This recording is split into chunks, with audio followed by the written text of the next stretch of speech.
Lan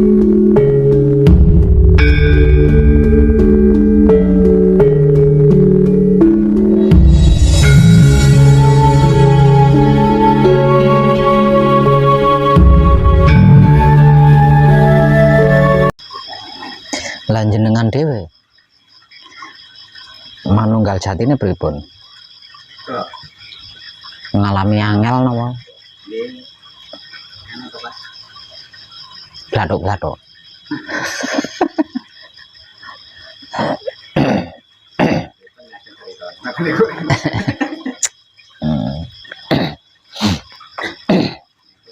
Sementara ini kan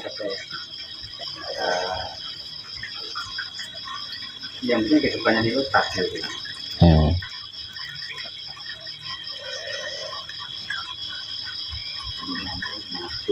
Ya,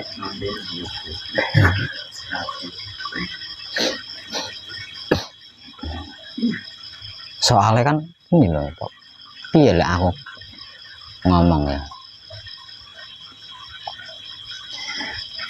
kebanyakan orang kan sudah terlanjur menyukai yang aneh-aneh Mas Agus. Ya kan uangnya terlanjur menyukai, ini kan uangnya terlanjur menyukai yang aneh-aneh.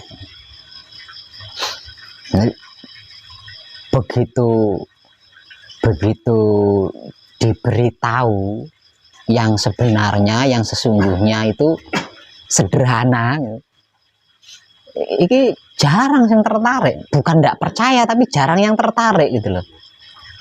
Kalau percayanya sih mungkin percaya, namun karena tidak ada ketertarikan kan jadinya males kan gitu. Nah orang kan malesnya itu kan karena apa ya, karena sudah terlanjur menyukai yang aneh-aneh itu tadi loh, kalau bahasa mudahnya. Jadi kita itu udah terlanjur ketika duduk dengan perut lapar, dengan menahan kantuk karena sudah 3 hari 3 malam enggak tidur, itu kan aneh-aneh tuh Mas Agus, itu kan aneh-aneh. Nah terus kalau pas lagi bersamadi, roh cahaya, roh perwujudan iki ono bisikan kan udah terlanjur menyukai hal-hal itu. Nanti begitu diberitahu bahwa sesungguhnya itu sederhana banget gitu, iya kayak kurang asik, kayak kurang piye gitu loh, melakukannya itu kayak kurang piye gitu loh. padahal kan sederhana banget Mas Agus, hanya menikmati rasanya, kelakuannya sendiri dengan kesadaran cinta kasih sayang hidupnya sendiri, itu kan sederhana banget. Sederhana tapi kan mencakup semuanya Mas Agus. Dan itu kan yang apa namanya, yang paling sederhana dan yang paling mudah. Yang paling sederhana dan yang paling mudah. Selain itu kan enggak mudah semua. Selain dengan menikmati rasanya, kelakuannya sendiri dengan kesadaran cinta kasih sayang hidupnya sendiri, itu enggak ada yang mudah Mas Agus. Orangnya sih gampang. Sudah tidak mudah, tidak gampang, 99% bisa dipastikan orang akan terjebak di situ. Terjebak halusinasi, terjebak apa jenenge? Hayalan, terjebak bayang-bayang. Secara simpel masuk ke dimensi kasukman itu tadi. Itu bisa dipastikan 99% pasti akan terjebak ke situ, masuk ke situ. Wis ora gampang kejebak mlebu ning kasukman. Padahal ya entah itu secara langsung maupun melalui media-media, entah itu di internet atau di televisi, kan banyak tuh motivator-motivator ternama bermunculan kan.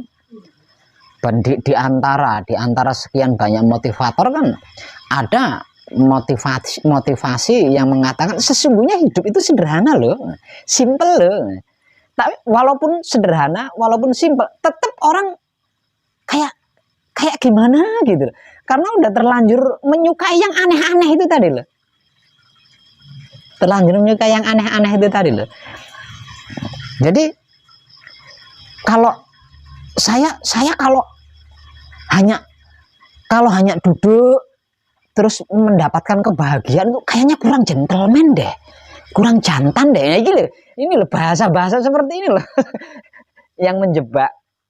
Jadi untuk mendapatkan kebahagiaan itu kan harus berjuang, harus memeras keringat, mengeluarkan tenaga super, harus mengeluarkan banyak duit, datang ke diskotik itu kan nggak murah toh, masuk ke diskotik, datang ke villa, baru ini bahagia yang karena kebahagiaan yang diperjuangkan, jadi ada kenikmatan di dalamnya.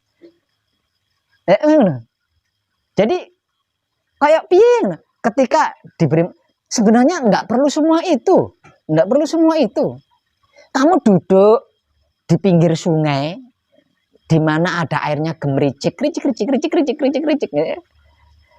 Dikelilingi dengan hutan yang sejuk, rindang, sambil medang kopi, medang kopi. Walaupun rokoknya hanya sebatang, itu udah muar, udah bahagia banget loh itu. Dan itu kan biayanya lebih murah daripada ke villa, ke diskotik kan. Tapi karena karena udah terlanjur menyukai yang aneh-aneh, jadi yang sederhana, yang simpel itu kayak piye gitu mereka melakukannya. Kayak seperti itu. Padahal itu mencakup semuanya loh. Kalau bahasa saya kan sederhana ya, bahasa saya sederhana. Hanya dengan menikmati rasanya kelakuan sendiri, dengan kesadaran cinta kasih sayang hidupnya sendiri. Yang disebut Tuhan itu ora iso ndelik. Dia enggak punya tempat sembunyi. Nah, karena apa? Karena tidak ada selembar daun pun yang jatuh ke bumi yang Tuhan itu nggak tahu. Nah ini kalau dibahas dalam, salah satunya kan berarti kan tidak ada satupun gerak-gerik yang itu bukan gerak-geriknya Tuhan. Kan gitu Mas. Ya. Berarti kan tidak ada satupun gerak-gerik yang itu bukan gerak-geriknya Tuhan. Bahkan kentut nguyuh Tuhan dewe gitu loh. Bisa diartikan seperti itu kan. Nah, menikmati rasanya kelakuannya sendiri dengan kesadaran cinta kasih sayang hidupnya sendiri. Ini termudah Mas Agus. Termudah.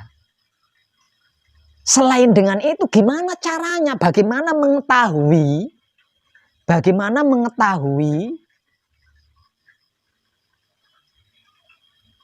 gerak-geriknya Tuhan ketika menggerakkan kita alah wis ora iso. Saya kata enggak bisa lah. Itu susah banget loh. Tapi hanya dengan menikmati rasanya kelakuannya sendiri, dengan kesadaran cinta kasih sayang hidupnya sendiri, Tuhan yang disebut Tuhan itu loh enggak punya tempat sembunyi. Artinya sembunyi dimanapun bisa kita temukan. Ini kelas Tuhan loh Mas Agus. Ini kelas Tuhan loh. Lah ini kalau harus dibahas lagi, wong Tuhan saja bisa kita temukan kan gitu loh. Tuhan saja bisa kita temukan, apalagi nomor togel kan. Katakanlah seperti itu loh Mas Agus, gampangane ngomong. Gampangane ngomong kan ngono. Lah wong Tuhan aja nggak punya tempat sembunyi. Togel mana harap ndelek neng ndi? Ya kan? Tapi karena apa ya? Karena sederhana itu tadi ya. Karena sederhana, karena simpel, jadi melakukannya itu kayak kurang asik gitu loh. Kurang jantan deh gue. Kalau enggak, nah ini kan, ini repotnya orang kan sudah terlanjur asik di situ. Main jantan, main gentleman. Tapi nanti kalau bener-bener dipersulit oleh Tuhan, merasa jantannya kayak apa tetap nangis gitu.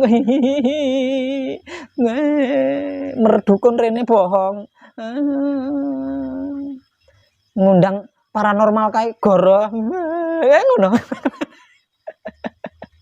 Ini yang di era modern tuh saya bener-bener heran itu di bagian itu Mas Agus, di bagian itu.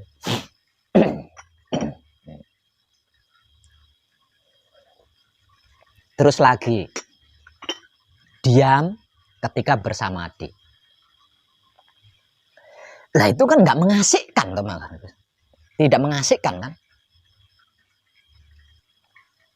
Sementara kita sudah terlanjur yang aneh-aneh itu tadi, terlanjur dengan yang aneh-aneh itu tadi, terlanjur menyukai yang neko-neko itu tadi. Padahal yang aneh-aneh, yang neko-neko itu ya orang hasilnya asli nih. Liane kecuali capek, ya. Kayaknya nggak ada. Diam ketika bersamadi. Ini kan simpel banget. Sederhana banget. Dan kalau mau, wah itu luar biasa loh. Luar biasa banget. Selama ini yang menjadikan kita tidak bisa berkomunikasi dengan Tuhan, ya kan? Tidak bisa tanya jawab dengan Tuhan. Tidak bisa bercengkrama dengan Tuhan. Dikarenakan kita kan tidak pernah diam ketika menghadap Tuhan. Nah, makanya tidak bisa. Bagaimana bisa bercengkrama dengan Tuhan, berkomunikasi dengan Tuhan, berbicara dengan Tuhan, tanya jawab dengan Tuhan. Lawang tidak pernah diam. Nggak pernah diam. Sudah pikirannya kemana-mana, mulutnya nggak mau diam.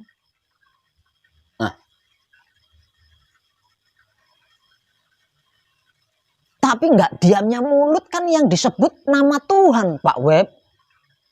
Katakan Allah, Allah, Allah, Allah, Allah, Allah. Oke, yang disebut nama Tuhan. Tujuan kamu menghadap Tuhan kan ingin bercengkrama dengan Tuhan. Ya, ingin berkomunikasi dengan Tuhan. Misal contoh, saya datang ke rumahnya Mas Agus. Sudah pasti dong. Karena saya menghadap Mas Agus, mendatangi rumahnya Mas Agus, sudah pasti kan saya ingin gendu-gendu rasa kan sama Mas Agus. Setelah saya bertatap wajah dengan Mas Agus di sofa di ruang tamu sambil disuguhi wedang dan lain sebagainya. Lah terus bagaimana mungkin Mas Agus akan punya waktu bertanya kepada saya, dari mana Pak Web? Dengan siapa? Tidak mungkin punya waktu lah wong saya Mas Agus, Mas Agus, Mas Agus, Mas Agus, Mas Agus, Mas Agus, Mas Agus, Mas Agus, Mas Agus. Ini loh perumpamaannya seperti itu. Bagaimana mungkin Tuhan punya waktu dan kesempatan mau menyapa kita? Lawang kitanya tidak mau diam. Allah, Allah, Allah, Allah, Allah, Allah, Tuhan, Tuhan, Tuhan, Tuhan, Tuhan, Tuhan, Tuhan, Tuhan, Tuhan, Tuhan, Tuhan. Akhirnya kan ngono kuwi. Ya, Tuhan nggak punya waktu kan buat menyapa kita kan nggak punya waktu dia. Iki wong iki piye iki merdayo nyerocos dhewe. Ya ini penggambarannya itu seperti itu. Nah ini banyak sekali yang tidak menyadari loh Mas Agus.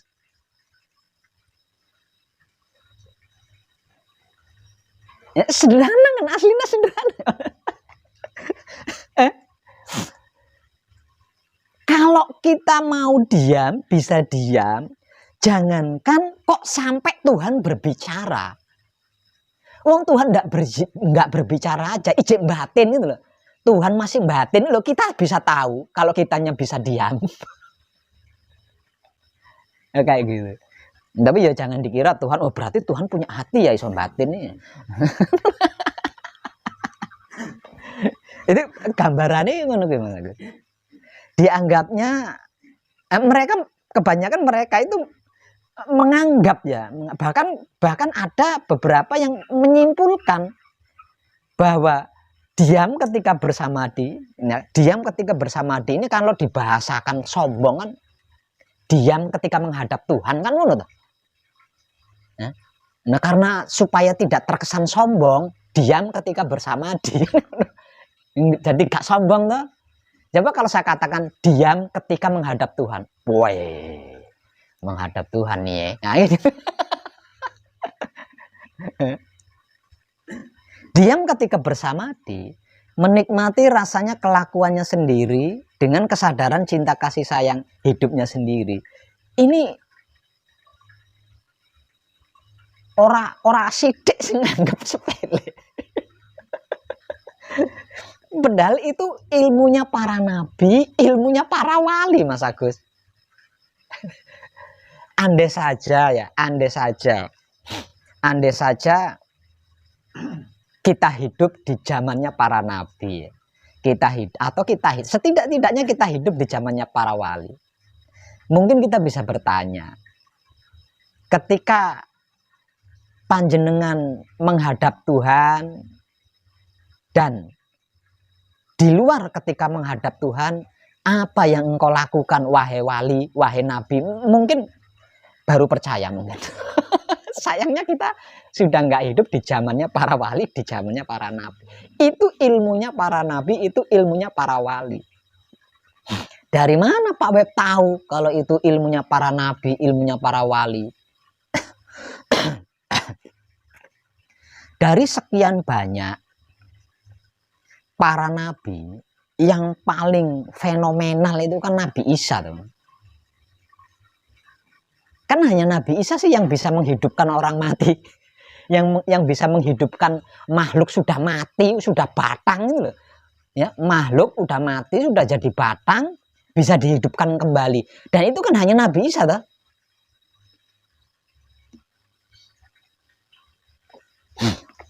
Sampai bisa berdiri di atas air seperti kapas yang menempel.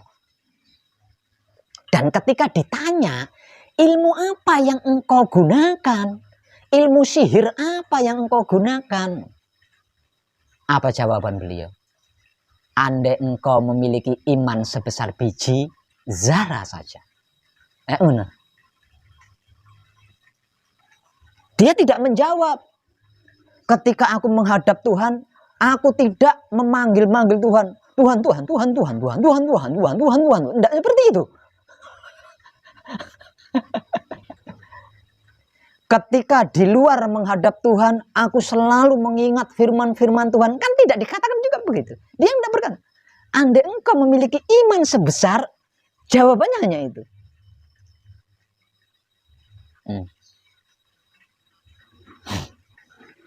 Nah, iman yang selama ini kita kenal, kan selama ini sudah kita bahas bersama. Apa sih iman itu sesungguhnya? Nah, iman bahwasanya iman itu bukan yakin, bukan percaya, kan?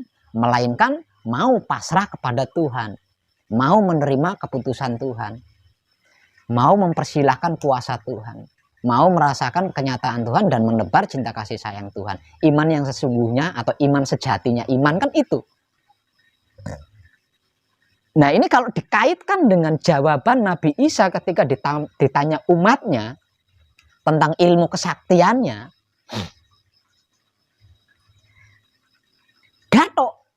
gadoknya di mana? Seseorang yang sudah pasrah kepada Tuhan, menyerahkan dirinya kepada Tuhan, menerima keputusan Tuhan, mempersilahkan kuasa Tuhan. Kalau bukan diam ketika menghadap Tuhan, di luar ketika menghadap Tuhan, menikmati rasanya gerak-geriknya Tuhan, arep apa, Mas Agus? Apa? Itulah yang dilakukan oleh Isa. Itulah yang dilakukan oleh Sulaiman. Itulah yang dilakukan oleh Ibrahim. Itulah yang dilakukan oleh Musa. Dan seluruh para nabi, itu yang dilakukan itu.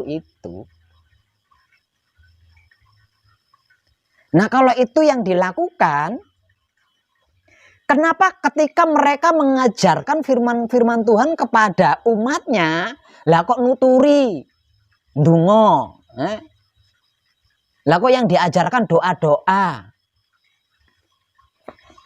Itu dasarnya. Itu teknik-teknik untuk mengenal. Nah, kalau sudah kenal, mosok arep ngono ae kan gitu.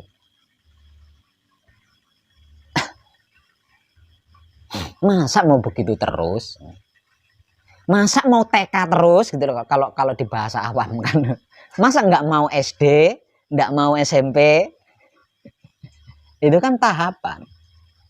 Nah itu beberapa hari yang lalu kan saya pernah membahas ini, dan di dalam pembahasannya saya akan mengambil sampel kata-katanya Syah Siti Jenar dalam video itu. Nah kan ini kono, aslinya kan ini kono.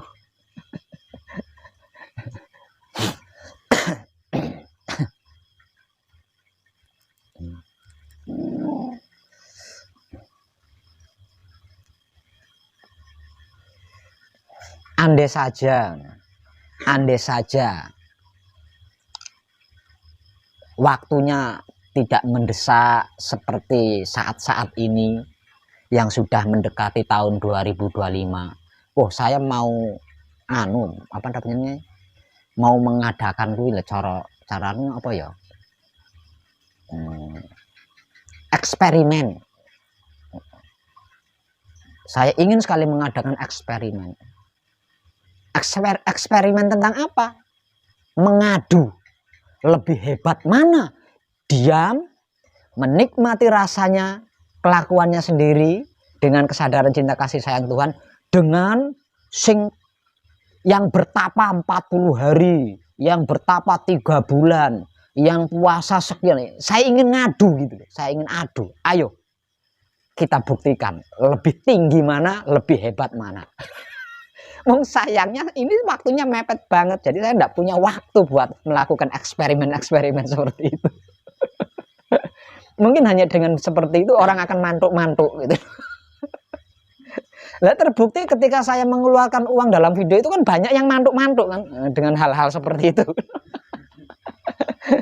Jadi keyakinan kleniknya itu masih banyak yang melekat di otaknya para kadang kita itu.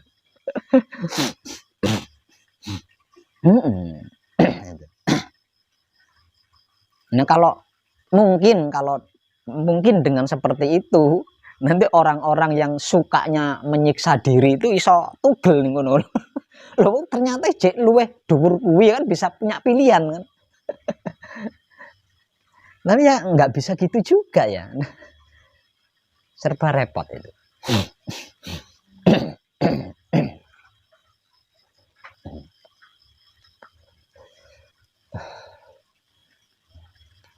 Jadi menundukkan sedulur papat kita atau 4 anasir kita dengan cara menyiksa diri itu sangat nggak tepat kalau menurut saya. Ini sangat nggak tepat. Apalagi memanunggalkannya. Menundukkan itu nggak bisa kalau dengan cara menyiksa diri seperti itu. Secara angan-angan mungkin bisa. Secara angan-angan mungkin bisa. Katakanlah melakukan puasa selama 41 hari 41 malam. Oke, secara angan-angan bisa. Tapi selepas dari puasa 41 hari 40 malam kan dendam akhirnya. Saonone panganan disikat kabeh. Ning ndi.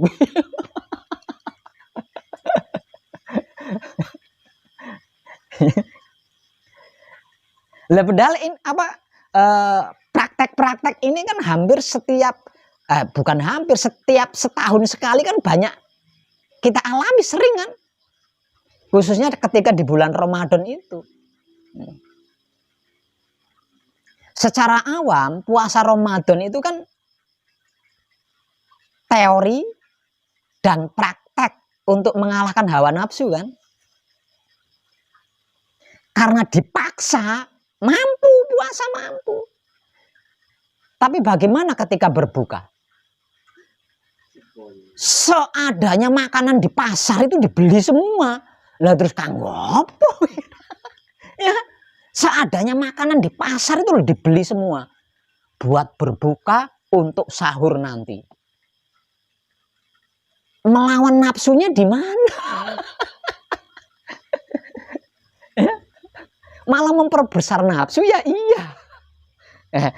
Tapi yang namanya udah terlanjur menyukai hal itu ya sudah terlanjur asik di situ ya ndak gampang. Digugah kesadarannya itu ndak gampang. Apalagi menggugah kesadarannya dengan memberitahukan yang sesungguhnya bahwasanya sederhana gitu loh. Sederhana. Jadi Tuhan berkata itu tepat sekali, iso pas banget gitu loh. Tuh apa firman Tuhan itu benar-benar pas banget. Firman Tuhan yang mana Pak? Yang pas. Sesungguhnya aku nggak pernah mempersulit hambaku. Hambaku itu sendiri yang mempersulit dirinya. Ini pas banget. Pas banget itu. Mempersulit dirinya sendiri ketika tidak mampu melakukan kesulitan-kesulitan yang diciptakannya sendiri. Bebek, nyalah ke kiai, nyalah ke guru, nyalah ke wong tua, nyalah ke presiden, barang nanti disalah-salah ke presiden. Padahal kesulitan yang tidak mampu dilakukan itu adalah kesulitan yang dia ciptakan sendiri. Ini saya nggak habis pikir itu, apa cara berpikirnya orang-orang modern itu saya nggak habis pikir. Kok bisa ya? Katanya semakin milenium semakin cerdas, tapi kok gaya berpikirnya kok seperti itu, pola pikirnya kok seperti itu. Nah itu. Jadi ada tingkatan Mas Agus ya. Ada tingkatan tertinggi. Tingkatan tertinggi yang tidak semua orang itu bisa mengetahui Mas Agus. Kecuali dengan diam ketika bersamadi dan menikmati rasanya kelakuannya sendiri dengan kesadaran cinta kasih sayang hidupnya sendiri. Tingkatan apakah yang tertinggi dan tidak semua orang mengetahui itu Pak Web? Tingkatan mengetahui atau menyadari kita itu sudah sampai gitu loh Mas Agus. Ini wangel itu. Hanya dengan diam ketika bersemedi baru bisa. Hanya dengan menikmati rasanya kelakuannya sendiri dengan kesadaran cinta kasih sayang hidupnya sendiri baru bisa. Kalau tidak ora iso.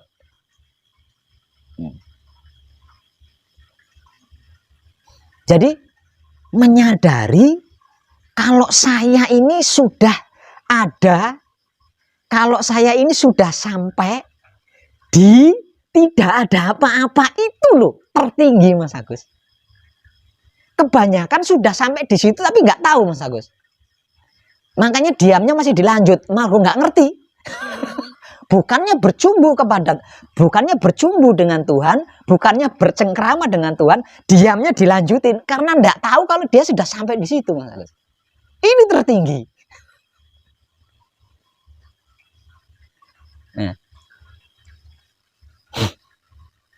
Diam ketika bersamadi kan untuk mencapai itu tadi Mas. Mencapai dimensi Kanjeng Rama sejati Gusti Prabu Heru Cokrosemono itu tadi. Dimensi di mana seluruh makhluk itu berasal. Dimensi di mana seluruh makhluk itu dicipta dan dimensi di mana seluruh makhluk itu akan kembali. Lah dimensi itu adalah dimensi yang pernah saya temani ketika jenengan selesai manekung. Lah sudah sampai di situ tapi nggak ngerti loh Mas Agus. Nah ini meneng ngenteni. Ini tertinggi Mas Agus. Di situ tertinggi. Kenapa saya katakan tertinggi? Siapapun dia kalau tahu sudah ada di situ loh, irung pesek kepengen mancung lo iso dirubah dari mancung Mas Agus. Bagaimana nggak tertinggi? Lah itu kan asal sangkan paraning dumadi kan di situ Mas Agus. Artinya apapun yang sudah lama, yang sudah ada luar saya itu bisa kita anu lagi di situ. Bisa kita anu lagi di situ. Misalkan contoh, perjalanan hidup saya itu seperti ini. Saya enggak suka, saya sukanya itu bisa diperbaiki di situ, bisa di set ulang di situ. Ini gono. Makanya saya kata itu tertinggi, tapi kan nyaris jarang sekali yang menyadari kalau dia itu udah sampai di situ. Karena apa? Ya itu tadi menganggap diam itu kurang asik. Saya biasanya itu biasanya saya ngebayangin itu tertinggi Mas Agus. Jadi hati-hati jenengan. Jadi ojo wah aku marem iso meneng sak jam. Bukan sak jam. Mengetahui kalau panjenengan itu ada di posisi itu loh yang sedang kita usahakan setelah manekung atau gembleng. Karena siapapun yang tahu kalau dirinya ada di situ arep opo mau apa. Ini banyak yang sudah ahli diam dengan apa yang sudah kita kaji selama ini, dengan apa yang sudah kita praktekkan selama ini, akeh sing wis ahli diam. Banyak. Dan saya tahu itu. Mong sayangi sudah berada di situ loh, kok nggak tahu. Kok nggak nyadari udah sampai di situ.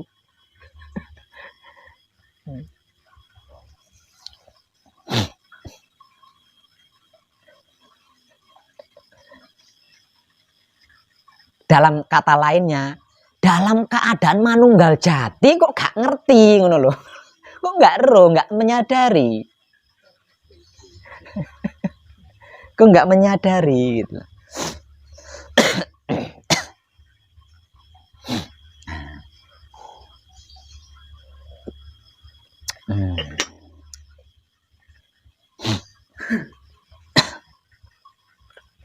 Itu tertinggi Mas Agus. Dan tidak semua bisa apa? Bisa mengetahui itu gitu. Tidak semua bisa mengetahui itu. Bisa melakukannya bisa. Tapi untuk mengetahui kalau dirinya itu ada di situ lah, ini butuh pelatihan diam ketika bersamadi dan menikmati rasanya kelakuannya sendiri dengan kesadaran cinta kasih sayang hidup kita sendiri. Hanya dengan dua hal itu. Jadi ketika kita menghadap Tuhan, gampangannya wong ngomong, ketika kita menghadap Tuhan untuk bisa mengetahui ketika kita itu manunggal dengan Tuhan, diam. Di luar ketika menghadap Tuhan agar supaya kita itu mengetahui kapan detik-detik kita itu manunggal dengan Tuhan, menikmati rasanya kelakuannya sendiri dengan kesadaran cinta kasih sayang hidupnya sendiri. Lah dua cara itu yang tersimpel dan termudah. Mungkin orang asik kanggone wong sing kadung menyukai yang aneh-aneh, yang neko-neko.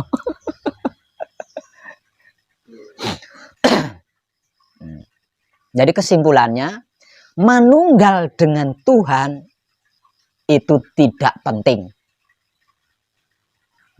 Kesimpulannya, ayo matek ora kowe.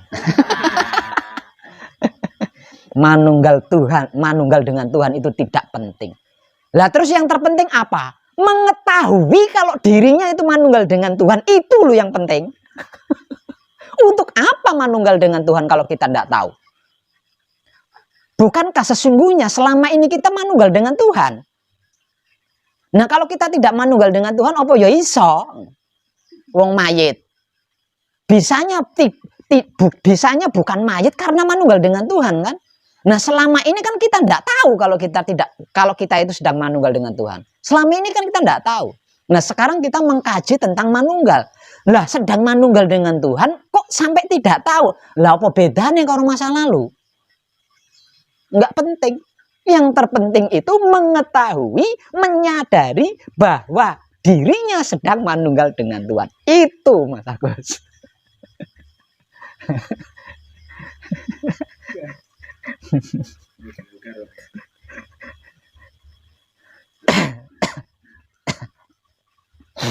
Kalau bahasa guyonnya, untuk apa kita punya pisau kalau tidak tahu pisau itu untuk apa?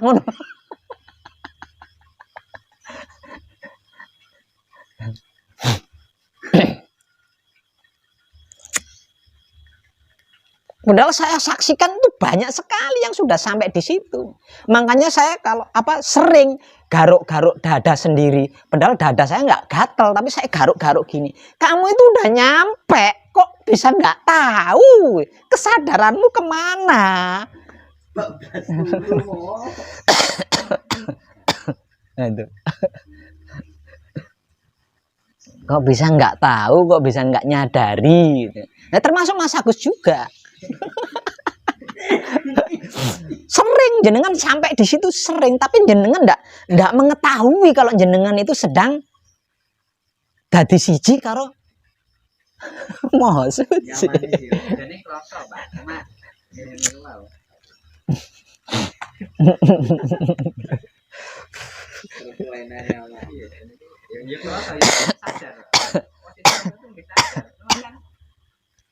Belum tahu harus bagaimana lah.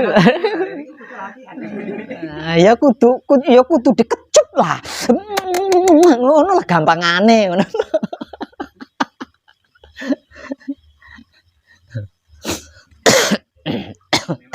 Bener Pak, menurut panjenengan paling simpel, paling mudah, paling dekat ya. Pada prakteknya kan tidak seperti itu Pak. Wah, itu berat banget. Yang paling sulit ini kan kalau sudah terbiasa, yang penting berjalan. Kan pada saat mau menikmati kelakuan kita sendiri kadang-kadang lupa. Ya, pada saat sudah seperti itu, mana jatuhnya pun ini lama. Iya. Dan rasanya juga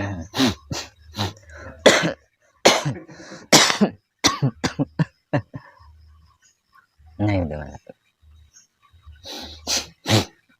Jadi saya itu sering dibuat gatal hati menyaksikan para kadang beh latihan seprono seprene kok ya ora ngerti nek wis tekan kamare dhewe.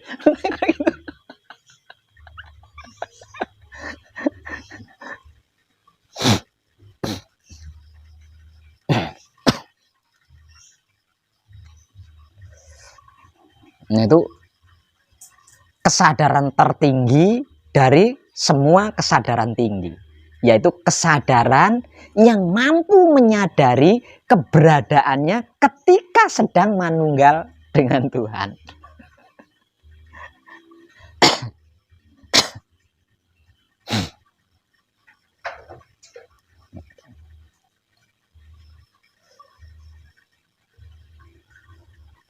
Nah ini terjadi di dua hal Mas Agus.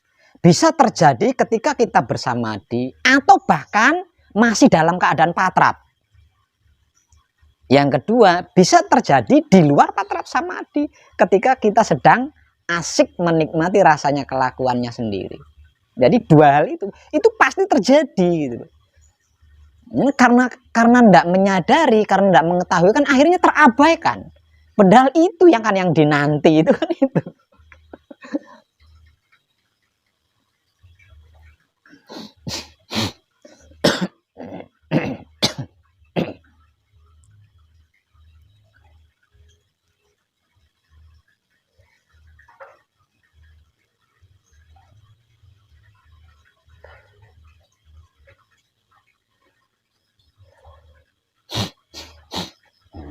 Ada yang sampai seperti ini.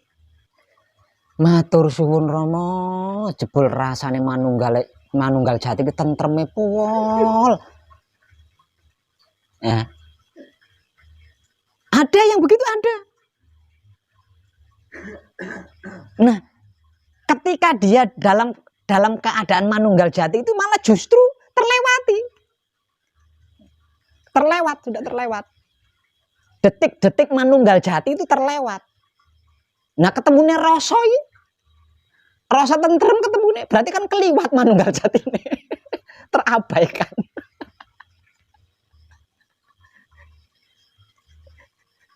ayo bulan mana saya itu.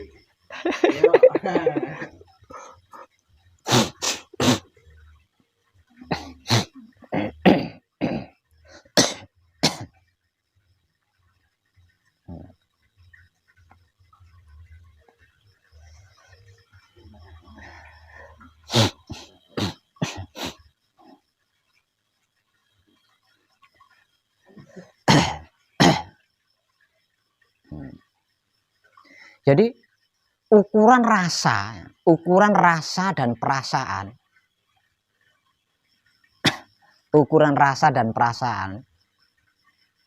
itu nggak ada yang sebanding dengan rasanya ketika kita manunggal. Nah, yang dilakukan oleh Nabi Muhammad di Gua Hiro kan itu. Ingin berlama-lama bercumbu dengan Tuhan, kan ngono gampangannya.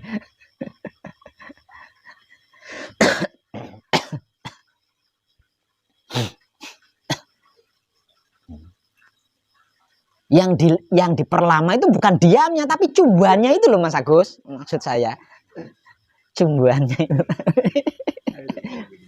Nah,